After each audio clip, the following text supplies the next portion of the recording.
are the top 5 meta loadouts to be using right now on Fortune's Keep in Season 2. Quickly, make sure you guys are subscribed to the channel and click that thumbs up button. With all that being said, let's get into the first loadout. For our first weapon, unfortunately, it's the Ram 7. They did nerf it, but not enough. It's literally the exact same. So for our build here, we have the 60 round drum mag, so we can take out multiple enemies without having to reload. We have the Bruin heavy support grip, huge increase in accuracy and recoil control. You shouldn't be missing any of your shots by the time we're done building this. This is just one step. Step 2, throw on that Jack BFB muzzle, the best muzzle in Warzone when it comes to accuracy and recoil control.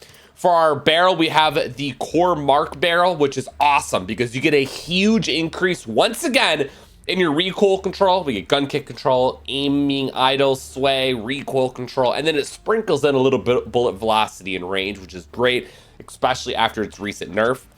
And then our final attachment here is the HVS 3.4 pad stock. Take this thing to the firing range. Let's make sure that the bots actually have 3 plates on, and you're gonna see, I mean, it's the exact same thing, bro.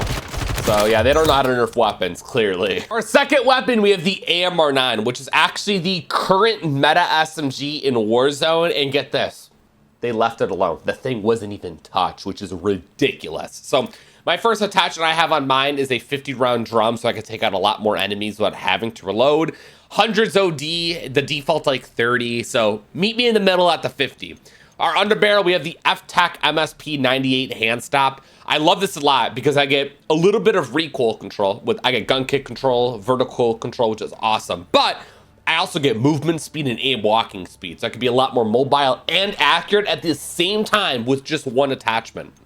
For our third attachment, we have the AMR9 Commando Pro barrel, which is just strictly a movement barrel. I love it a lot. I think the biggest downside of this SMG is the mobility. It's very, very slow. So we're trying to speed that up, and this does a great job of doing that. The iron sights are atrocious. You need an optic on this thing, and I like the Mark III reflector quite a bit. And then my final attachment here is the TA Venom stock. Once again, it's just that perfect balance of accuracy and mobility. We get some recoil control and more movement speed and sprint speed. So you couldn't ask for any better of an SMG setup with this. And if we take this to the firing range, very accurate, and you're competing at this medium range with absolute ease when you really shouldn't be. Again, AMR9 untouched, still meta. Our third loadout, we have good old reliable, the M4. I kind of make it my mission to use the M4 at least one time every single season. They leave it alone, and it's absolutely incredible. So we got the 60 round magazine, obvious reasons. You just want to take out a lot of enemies without having to reload. Having to reload when they're one shot, they get on the corner, worst thing ever.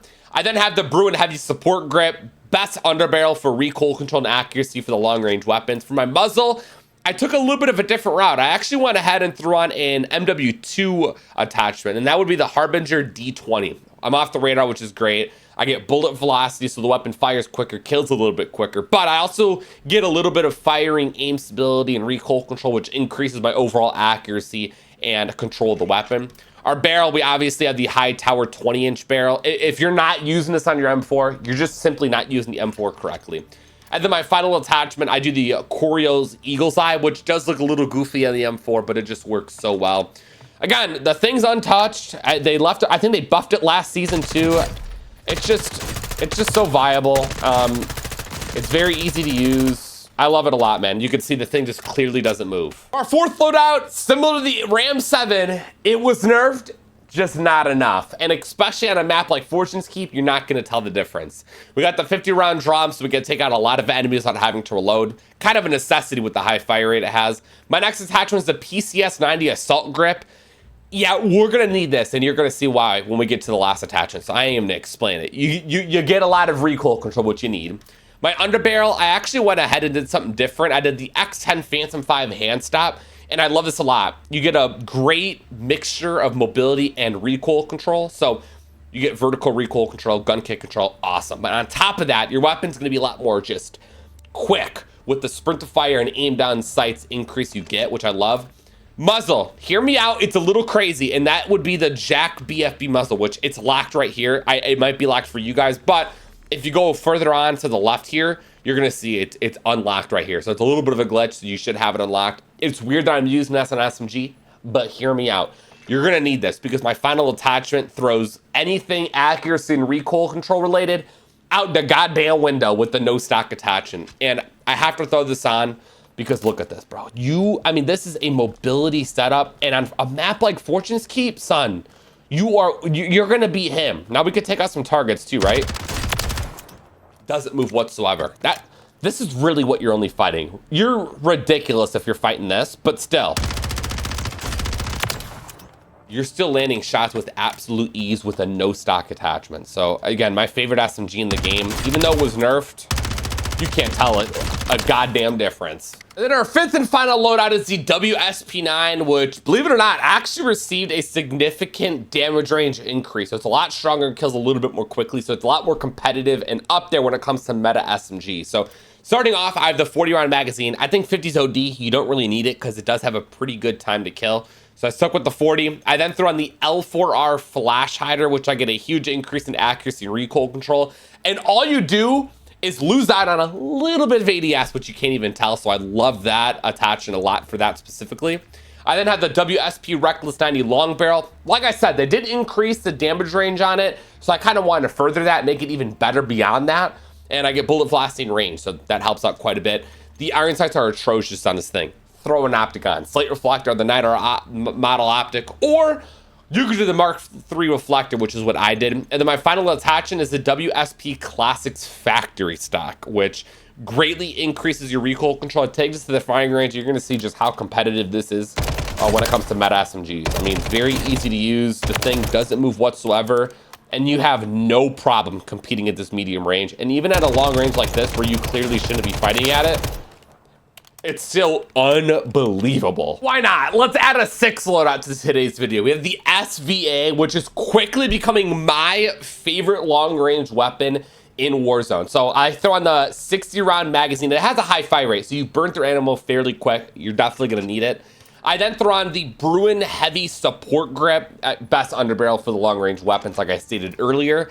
And then I throw on the Spirit Fire Suppressor. So we're off the radar. Enemies don't know where we're at. Better recoil control on the weapon. On top of that, better bullet velocity and damage range, which changes everything in my opinion. I then throw on the STV Precision Barrel, where you get better bullet velocity and range, so it kills a little bit more quickly. It's a lot more lethal at those longer ranges. And on top of that, more gun kick control, more recoil control. So it increases the accuracy on it. And then my final attachment here is the Choreo Eagle's Eye.